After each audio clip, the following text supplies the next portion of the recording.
What's up, everyone? How are you guys doing? In this game, spawning in the southwest, we have CasperAoE4 as the Malians. And in the northeast, in red, we have Vanshundol as the Japanese. Oh, excuse me. We have a pretty good matchup here, a very little understanding of what actually happens because there aren't that many Malian players. And on top of that, the Malian players that we do have, the matchups are scattered throughout all the civilizations. Remember, there's 16 civilizations now. The DLC has been amazing, by the way. I highly encourage anybody that's playing AoE4 without the DLC to get it. Even if you wait for it to go on sale, if it ever does, I recommend it. It's really, really fun. Even if you're not a 1v1 player, just being able to do free for all with more civs. Take the like nomad games, for instance, all random. The diversity is just all over the place. I have. Okay. Oh, sorry.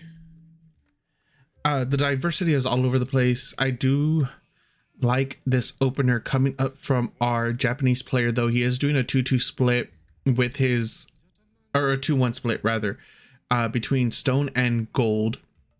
Double forge opener in order for him to get his daimyo upgrade and age up at a decent time, and it lets him get his daimyo manor a little faster with that 2-1 split, which means we won't be getting a dark age to our upgrade.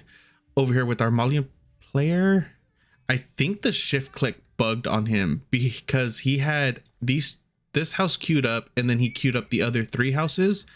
The villager finished this one and then just went back to the stone, or excuse me, to the tree line, I'm assuming. As of right now, nothing special for Malians. They're pretty straightforward in their build order.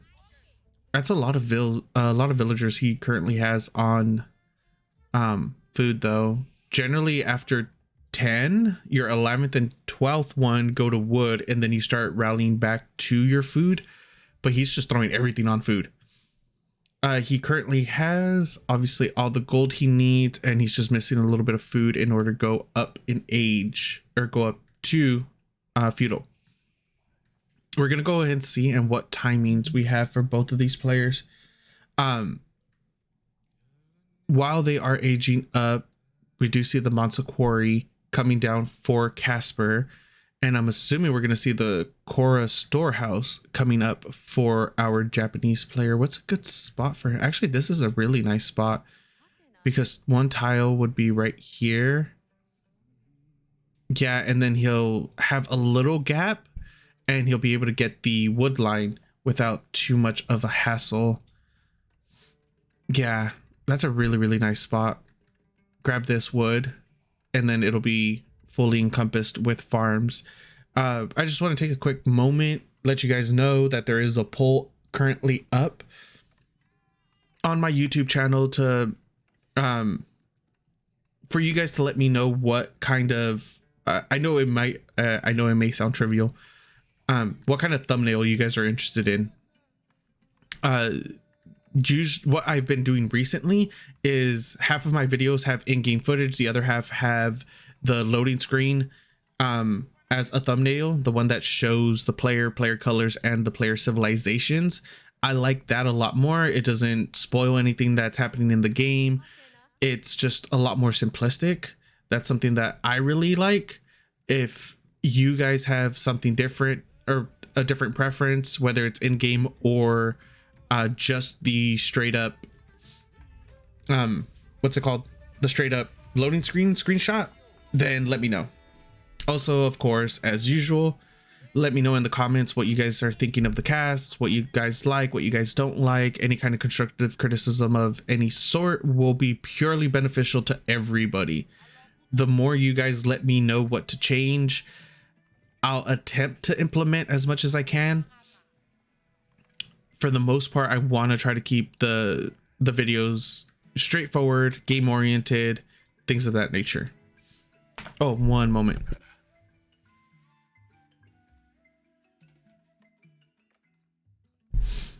But yeah, so just feel free, let me know down in the comments. Back to the game. We did get the Kura storehouse up. That's a lot of villagers on stone, which shows that he will be going for a 2TC play. 10 villagers. How many? He has 5 on wood. Is he just queuing to wood, or is he queuing to food? He's queuing to wood. Why don't we see it? Oh, it's because we're not on his vision. That's my fault. And now he moves all the villagers over from stone to wood. No upgrades coming through either quite yet for Vanshundol. Even though they are fairly cheap, he's trying to save as much as he can in terms of resources in order to get the second TC up and running. And we already see double mill and 2 cattle ranches up for our Malian player. The third one is coming. First cattle ranch is fully operational. 3 whole cows are in there. So we're gonna be seeing a fast castle, which is pretty typical of Malian play, since their feudal is a little lackluster in all honesty.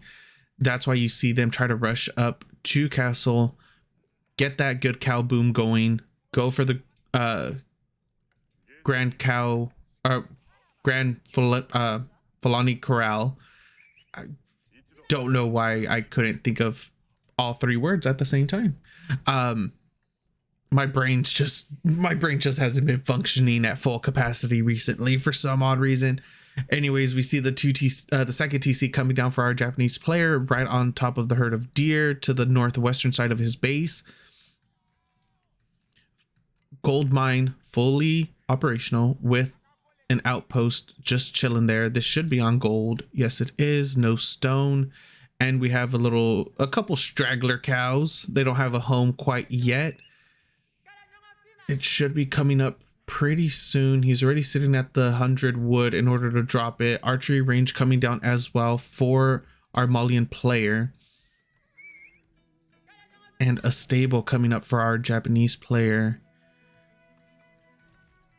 Daimyo Manor is through on the main TC. Nothing on the secondary quite yet. And the villager count is just going to be skyrocketing for Vanshundol within the next 2-3 minutes. He's going to be taking a heavy lead. It's going to take about 5-6 minutes for him to get enough villagers to be equal to the Great Count landmark. But once that happens, we should be able to see some really solid fights between both the players. The sofas are going to do a lot of damage onto our Japanese player if he does decide to go for a heavy infantry based unit composition. The samurais are not going to be able to last that long. How many where are we at? We have 1 stable and 1 archery range. That's a lot of villagers on gold right now. He's banking. He only has, what's he using? Oh yeah, haha, I forgot. Cows take gold, 90 gold each. I'm like, what's he using all his gold on? A little bit of an oversight there. Meanwhile, with our Japanese player, I think this would have been a better spot for the second TC in all honesty. Drop it right here. He'd have 2 gold mines fully secured, and then he could have pushed in the deer, or even just dropped a farmhouse right there in order to gather the deer. Do we have? Okay, so Tawara is the only thing so far. Takizaiku isn't upgraded yet. I'm surprised that we haven't seen the age up come through for our Malian player quite yet. It should have been dropped by now, but he is making quite a bit of military.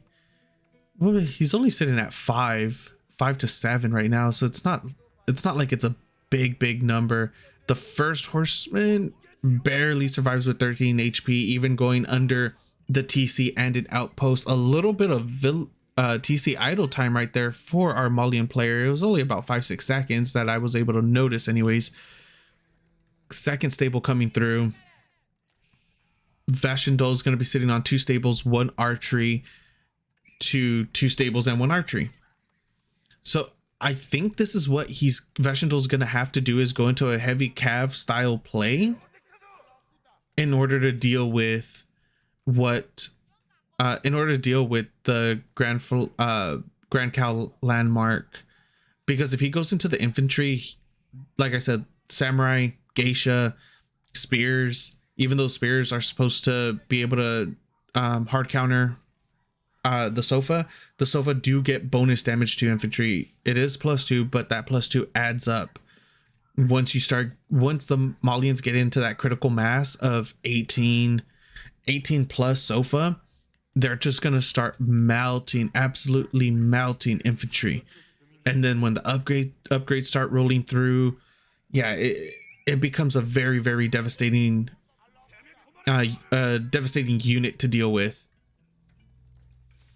The Grand Fulani Corral is coming up right now. 6 of the cattle ranches are up and running. The 7th one is just finished, and the 2 cows are going in there. I really, really hope that one day the devs are going to allow us to have 21 cows instead of the 18. Oh no, what is it? Yeah, 3 cows per 7, 21. Yeah, so we're only able to have 20 right now, which means we always have one cattle ranch that only has 2 cows, so we don't get the full benefit from that. I don't know how big of a difference that'll actually make in the long run. I just know it's a little annoying as a Malian player. I'm not really a Malian main anymore. I do still enjoy playing them though. Casper sitting on 40 villagers with 13 army, 6 sofa, 6 javelin throwers, and 1 archer. Vanshundol has 54 villagers, 15 military, 8 horsemen, 5 archers, or ashigiri, and which bannerman? The Uma bannerman as well. No age up in sight yet for our Japanese player, so he might be fighting an uphill battle coming pretty soon. There's a few idle villagers over here next to the deers as well. A lot of walls coming through for Vanshundol though.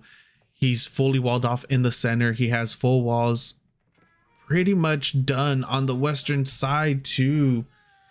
Just barely gets them up before the sofa were able to run by. They are going to attempt to burn it down, but there's more than enough villagers there to repair it and keep the wall up and running. Floating gate, excuse me, coming down for our Japanese player. He's throwing 11 villagers currently onto it in order to rush that up a little faster than what we normally see.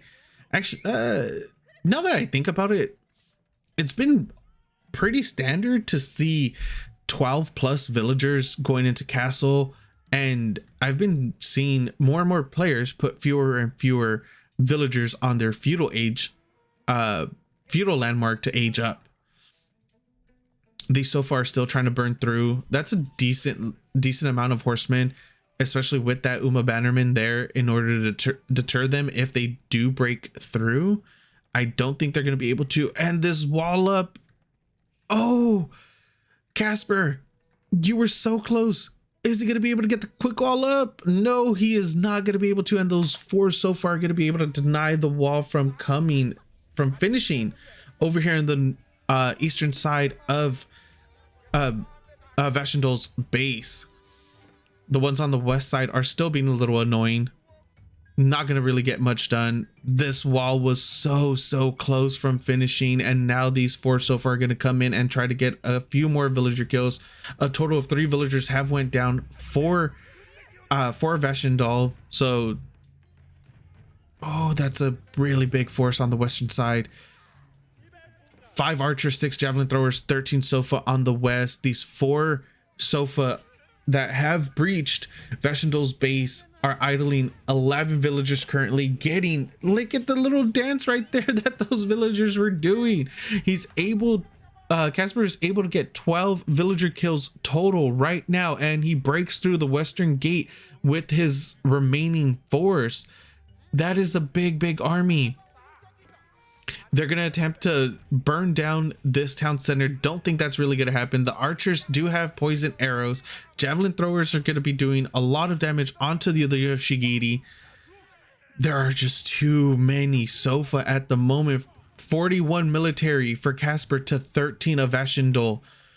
As soon as he gets onto the resources, I don't think Vanshundol is going to be able to do much in terms of sustaining and able to defend. 10 villagers idled, 18 villager kills for Casper at the moment, sitting on, whoa, what was that? I clicked on the daimyo or on the TC to see what it was, and it told me it was an archer. That was a little strange. 13 military, 12 military. It's going to be slowly dwindling. I do not see how Vanshundol holds this whatsoever. His 13 military to 53. It dropped instantly to 6, 5, 4, 3. GG gets called. Game goes over to our Malian player. Thank you guys for watching. I hope you enjoyed it, and I'll see you next time.